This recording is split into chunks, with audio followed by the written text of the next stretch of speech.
大家好，歡迎收睇解密大行動。水怪之謎，百慕大、外星人同野人共同構成咗世界4大未解之謎，而其中關於水怪嘅傳說真係比比皆是。喺英國嘅尼斯湖水怪就係其中一個最受爭議嘅，而喺我國嘅貴州省六盤水市嘅莊柯江上，幾年前都有報道話喺嗰一度發現咗大型嘅不明物體，咁到底係咪真嘅？如果係真嘅話，呢個水入邊嘅不明物體會唔會又係神秘嘅水怪呢？呢一年嘅11月30號，貴州省六盤水市莊柯江上飄起咗大霧，由六盤水市市委組織嘅考察團嚟到咗呢一度。11月28號，我記得就是上一周到這個上游去調研的時候，它這個氣候呢，都是陰的，因為貴州這一帶一到10月以後，11月初啊，都是霧天比較多。那天到毛口鄉的時候呢，走的時候還是天陰的，霧起的。好了，中午在毛口鄉吃完飯以後呢，天氣慢慢就翻晴。莊柯江地處高原地帶，兩岸嘅氣候變化好複雜。由於修建咗水壩，呢度已經形成咗個大湖。考察團乘坐嘅船平穩行駛，江面彌漫住濃濃嘅霧氣。下午2點左右，船行駛到莊柯江下游嘅光照電站附近。正當考察團忙於工作嘅時候，船尾嘅位置傳嚟咗一聲尖叫，打破咗平靜。這個時候船尾就有人在喊我，叫我名字了嘛，王叔剛，前面趕快一點，有一個大魚在滑行，你趕快拍。當時這個船正在掉頭的時候呢，我認為是水花，我說不是，應該是水花。好，正是他後面又在叫，我說王哥趕快拍。好，我這個一看，在我的前方可能70米到80米這個一個距離嘛，大概這個距離，看了一個黑顏色的一個物體，像烏龜那個2個翼就在滑行。只見距離船100米開外嘅水面，突然間波濤洶湧，一個巨大嘅黑影從水入邊翻出，煽動住兩隻好似魚鰭咁樣嘅黑色雙翼喺江面上游動。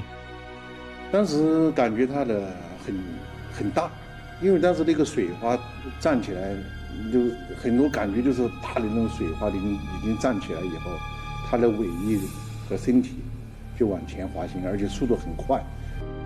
突然間呢條大魚一個翻騰潛咗入水，好快就從大家嘅視野中消失咗。船上邊嘅人不斷搜尋佢嘅身影，但係平靜嘅湖面再都冇呢條大魚嘅蹤跡啦。船頭船尾包括這個船艙裏面的這些部門的人就在那就驚訝了嘛，就說大魚快看，有些就說水怪，什麼聲音都有了。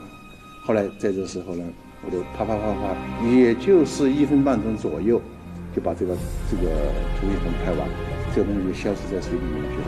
好，黃術康當時攞住攝像機，將鏡頭對準咗水面入邊浮動嘅龐然大物，拍低咗一組鏡頭。翻到辦公室，黃術康急腳咁樣將啲相傳入電腦去睇。但我拍了以後，我很注意把這個圖片，一個是刻了盤，第二個呢，這個卡也沒有把它刪掉。後來等他們這些生物專家和電視台，包括這個報社來了以後採訪，把這個原片全部給他們看以後，首先不是合成的，第二呢是實實在在的拍的。當時由於係枯水期，莊柯江水面有啲下降，所以原本被淹沒嘅堤壩有唔少部分已經係裸露。黃術康事後測量，水面下降嘅部分大概有6米左右。黃術康以此對照，推斷出當日出現嘅不明水生物應該有10米到12米咁長。其實就覺得啊，這個裡面怎麼會有這麼大的一個水生物？有些說是水蛇，而且呢，有些說啊大魚，有些說是水怪，不同的聲音都有。哎，有些就說不要過去了，萬一是水怪把這個船頂翻了。當時黃術康仲得出咗一啲其他結論，咁就係不明水生物嘅背上邊有好似魚鰭一樣嘅嘢，而且游動嘅時候呢個生物嘅大細亦都冇咩變化，所以唔係魚群。而呢個生物游動時候嘅形態睇起身頭尾一致，整體好協調。如果呢個生物嘅體長真係12米嘅話，咁就相當於普通住宅樓嘅4層咁高。去了也没听到当地老百姓说这里什么怪干嘛，就是知道这里面有很多的那种大鲢鱼，但是突然看了这样一个大的一个水生物在那儿滑行，当时心里面就紧张啊，怎么会有这么大的一个水生物在这儿滑行呢？而且就说这个光照电站这个下闸才1年，從它生物鏈來說，它也不可能長這麼大。生活喺莊柯江沿岸嘅一啲居民話，佢哋一早就知呢個不明水生物嘅存在，並且仲將佢稱之為大魚。啲居民仲話呢個不明生物已經出現過好多次㗎啦。親眼看到過，我們是前村人都知道嘛。對這件事情特別是老的最清楚，老的也看得多。看那個飛機，一個5幾米長，實際你看它發個水波浪，大約有10幾米長，就像快艇炮一樣，頭壓個浪非常大。我們在寶寶上看到的嘞，在寶寶上看到沒？一那個水都拱來拱去了嘛，5幾米咩，長馬眼嗰種。莊柯江屬於珠江流域北盤江水系嘅支流。相傳喺西漢嘅時候，自稱漢屬與我大嘅嗰個夜郎國呢，就發源喺呢一度。莊柯江兩岸氣候複雜，特別係上游北盤江大峽谷一直被人視為無人區，國家1級保護動物黑葉猴就係喺呢一度發現嘅啦。而家就喺呢一個莊柯江下游嘅莊柯湖入邊，又出現一個長700米嘅大魚，莫非呢個又係一種未被大家發現嘅新物種？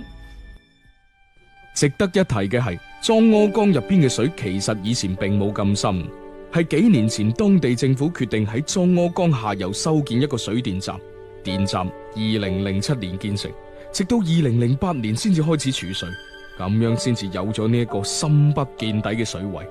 點解一開始儲水就出現咗神秘嘅水怪呢？它以前是一條江嘛，寬的地方呢水就淺，狹窄的地方，溝壑的地方，還有小山峽的地方，那水就深了。我看最淺的地方，像我們走過去就到這，到胸部上面就可以走過去。我哋了解到莊柯江光照電站下游係董貞電站，而董貞電站嘅下游又係龍灘電站，呢啲大壩都係攔斷截流嘅。咁樣就排除咗大魚係從其他流域過嚟嘅可能。喺莊柯江上出現不明水生物嘅新聞播出之後，有人認為呢個不明水生物可能係蛇，呢個講法得到咗好多人嘅支持。而長度超過10米嘅蛇就只係得蟒蛇啦。蟒蛇嘅體長一般喺5到7米，亦都有特別巨大嘅。印度尼西亞嘅一間動物園就曾經向遊客展示過一條身體長度達到15米長嘅一條巨蟒，體重447公斤。呢個不明水生物會唔會係一條正喺水入邊游動嘅巨蟒？機器的鏡頭比較短呢，拍出來我就看了2個翼，就是那個前面我說的2個翼很大，然後那個水花也很長。完了以後呢，就是它尾呢還是在水裏，頭一在水裏，但是那2個翼就非常非常的清晰。但是蛇的話，它沒2個翼。睇嚟反對者嘅理由亦都好充分。蟒蛇呢巨大嘅水下生物，船工話喺撞反咗佢哋部貨輪之後，呢個不明生物就神秘咁消失咗。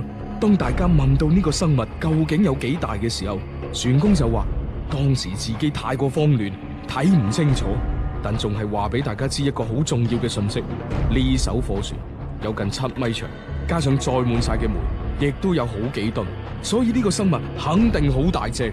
雖然當地以前就有個大魚嘅傳說，但係呢次事件聽起身太邪啦啩。當時好多人都唔信船員嘅講法。估計是大魚先發的，因為當時他們在放煤哦，我們也是聽到這樣，哇，有大魚把船都掀翻了，但是我們沒親眼見過，但是聽到人也多得很。然而時隔1個幾月，考察團就意外拍到巨大水生物，正正就印證咗船員嘅經歷啦。咁樣令當地人，尤其係生活喺莊柯江邊嘅居民大為震驚。附近啲村民開始唔俾啲細路落去游水，甚至係靠近江邊都唔俾。就算有人要去捕魚，亦都係分外小心。為咗解開水中不明生物嘅身份，當地政府亦都查閱咗資料。佢哋了解到世界上第一次拍攝到不明水生物係1934年，當時一位英國醫生經過尼斯湖嘅時候，拍低咗水入邊一個從嚟未見過嘅不明生物。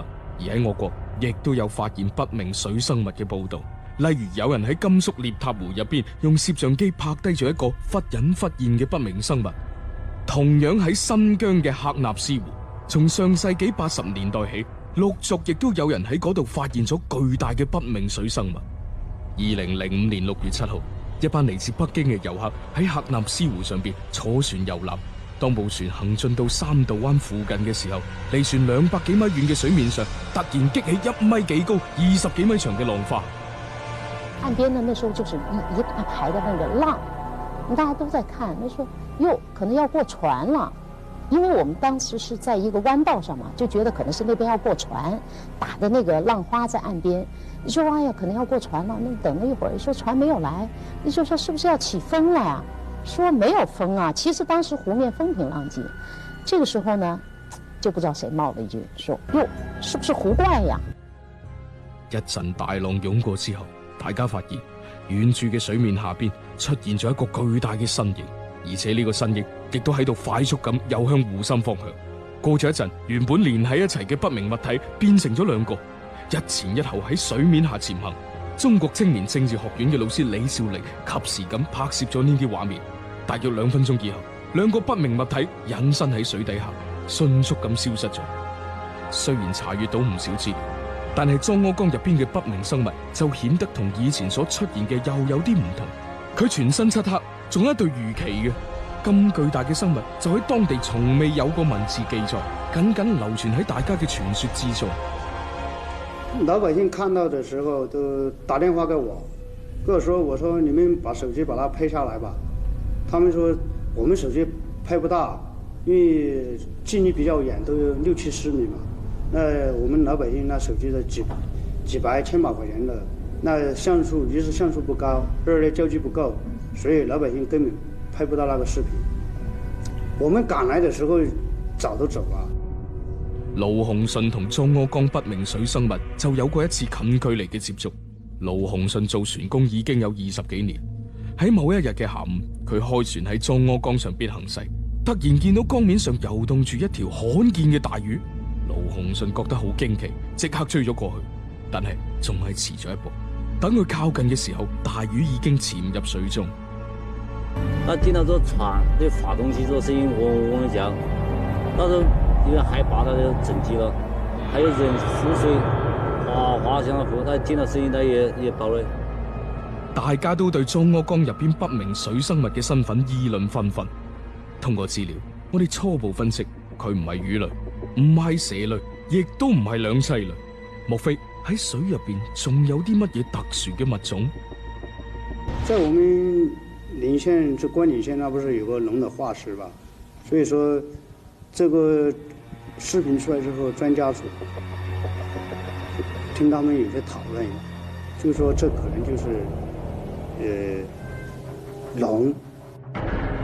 黃華口中嘅龍並唔係傳說中嘅龍，而係遠古生物恐龍。貴州喺遠古時代係海洋，兩棲動物、爬行動物都好多。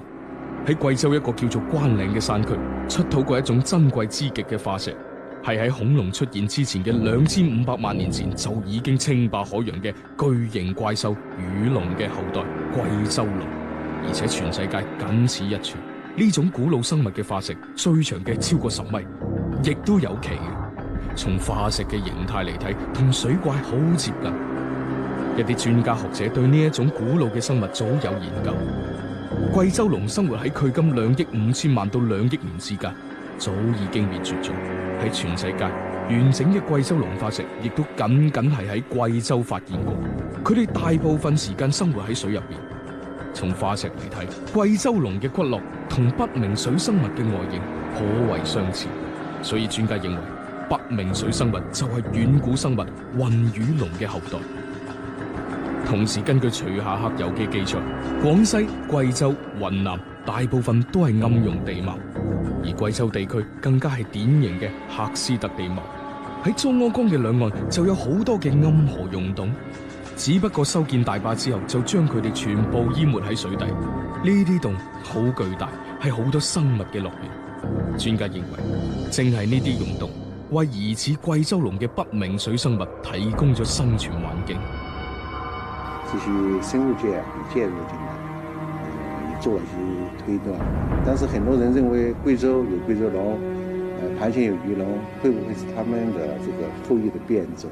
但这个还是在这个猜测和研究当中。但係呢一個只係大家嘅一個觀點，兩種生物相差幾億年，而且最近考古史上關於魚龍後嚟點樣進化，亦都冇任何記載。盧鴻順同其他村民嘅經歷都令佢哋相信，莊柯江入邊嘅不明生物就係大魚。如果咁樣講嘅話，體積有咁大嘅魚喺中國境內只係得中華鱘。中華鱘係我國最大嘅淡水魚，呢個係一種古老嘅魚種，喺地球上生活咗1億4千萬年。一般嘅中華鱘體長都係1米以上，然而根據文獻記載，最大嘅中華鱘有500公斤以上，10幾米長。所以居民根據自己嘅睇法，認為呢個生物係中華鱘嘅可能性比較大。當時人家在岸上想到看到是2條大魚，有10米長嘅。但研究結果顯示，從溶洞入邊出嚟嘅水生物受環境嘅限制，體型一般好細，而且視力退化、身體透明，同我哋前面睇到嘅不明水生物出入好大嘅。更何況中華鱘需要生活喺13到25攝氏度嘅環境之中，而溶洞入邊水溫較低，中華鱘好難喺呢度順利成長。關於莊柯江水入邊嘅不明生物，一直係附近居民議論嘅焦點。佢究竟係咩嚟嘅呢？到而家我哋都仲冇辦法得知。但有一點可以肯定嘅係，佢並唔係咩水怪。之所以被稱之為怪，只能夠講我哋目前對佢仲缺乏進一步嘅了解同認識。